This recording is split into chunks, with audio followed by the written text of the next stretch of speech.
Hello, class 10. Good morning to all of you.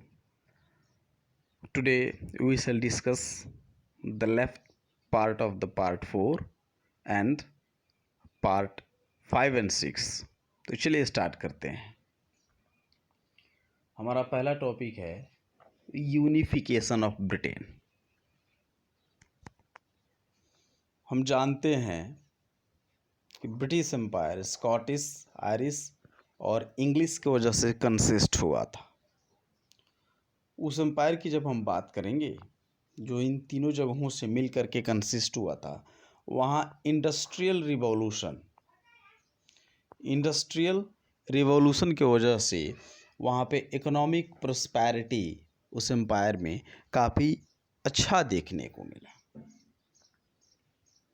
आगे हम देखेंगे कि वहाँ पे एक एक्ट ऑफ यूनियन बनाया जाता है जिसमें इंग्लैंड और स्कॉटलैंड को इंक्लूड किया जाता है और दोनों को इंक्लूड करा करके एक यूनाइटेड किंगडम जो है बनाया जाता है. आगे हम देखेंगे इसी में.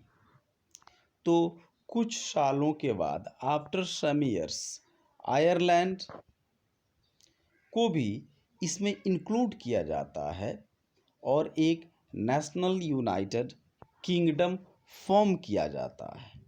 इंग्लिश उसके बाद क्या होता है, एक ऑफिशियल लैंग्वेज बन जाता है.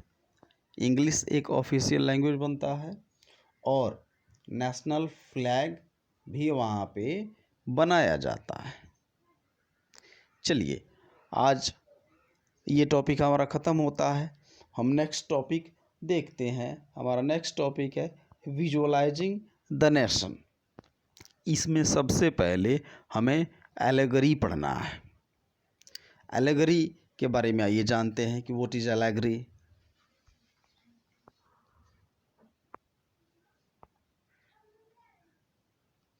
Allegory actually story, poem, picture जिसका यूज जो होता है वह हिडन मीनिंग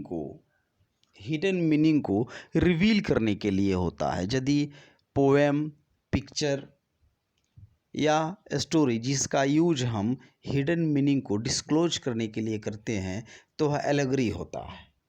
उसे एलेगरी के रूप में जानते हैं. और यह एलेगरी हम देखेंगे कि 18 और 19th सेंचुरी में नेशनलिज्म को स्प्रेड कराने के लिए काफ़ी ग्रेट रोल इसने प्ले किया और लोगों ने इसका बखूबी इस्तेमाल भी किया इस नेशनलिज्म को स्प्रेड करने के लिए. एग्जाम्पल के तौर पे हम देखेंगे तो जर्मेनिया एक एलेगरी थी जिसका प्रयोग जर्मनी में नेशनलिज्म को स्प्रेड करने के लिए किया गया. इंडिया की जब हम बात करेंगे तो भारत माता और अशोक चक्र जो है ये भी एक प्रकार की एलेगरी ही थी जिसका यूज कहीं ना कहीं एक अलग तरीके का, I mean to say that इसका यूज जो है नेशनलिज्म को स्प्रेड करने के लिए हमारे देश में भी किया गया. एग्जाम्पल के तौर पे हम कुछ और देखेंगे.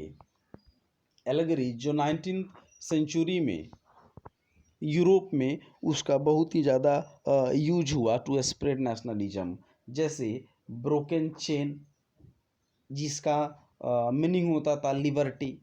ब्रोकन चेन, टूटा हुआ चेन, जिसका जो मीनिंग डिस्क्लोज करता था क्या, लिबर्टी को, है ना. राइजिंग सन, न्यू एरा को यह शो करता था. स्वर्ड, रेडी टू फाइट, ऐसा यह मैसेज देता था. और crown oak of leaves, heroism को यह शो करता था. चलिए नेक्स्ट देखते हैं nationalism and imperialism. Nationalism and imperialism. Nationalism आप जानते हो. नेशनलिज्म क्या है? Nationalism is a kind of feeling.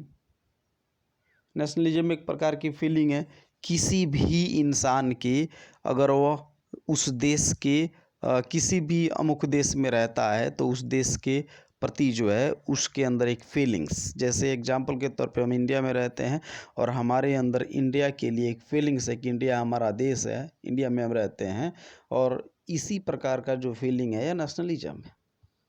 हम देखेंगे कि 19th सेंचुरी में यह नेशनलिज्म जो है इंपेरियलिज्म में कन्वर्ट हो जाता है। सबसे पहले यहाँ पे इंपेरियलिज्म को हम देखेंगे। Imperialism is a policy to expand the territory and power of one's country. Imperialism एक पॉलिसी है, अर्थात हम कह सकते हैं कि इंपेरियलिज्म पावरफुल देशों के माध्यम से कमज़ोर देशों को कैप्चर करना, इकोनॉमिकली और पॉलिटिकली वहाँ पे रूल करना और अपने टेरिटरी को एक्सपैंड करना इज कॉल्ड इंपेरियलिज्म। यह इंपेरियलिज्म है। Actually during 19th century the Balkan region was scattered and there were many ethnic and regional diversity। 19th century की ही जब बात करेंगे तो बाल्कन समूह जो था, बाल्कन क्षेत्र जो बाल्कन रीजन जो था वह स्कैटर्ड था और इसी वजह से वहाँ पे एथनिक और रीजनल डाइवर्सिटी हमें बहुत ज़्यादा देखने को मिली, जिसको देखते हुए उस समय के जो पावरफुल देश थे, पावरफुल कंट्रीज़ लाइक ब्रिटेन, रसिया, जर्मनी, उस बाल्कन रीजन पे क्या करना चाहते थे, उस बाल्कन रीजन को कैप्चर करना चाहते थे, लेकिन वहाँ पे कुछ हो नहीं सका एक्सेप्ट डिस्ट्रक्शन। वहाँ पे सिर्फ डिस्ट्रक्शन बहुत ज़्यादा देखने को मिला और इसके वजह से इन्हीं के वजह से क्या हुआ कि कॉज हो गया फर्स्ट वर्ल्ड वार का। चलिए, ये हमारा चैप्टर जो है समाप्त होता है। यदि आपके पास कन्फ्यूजन हो तो कन्फ्यूजन को दूर किया जा सकता है।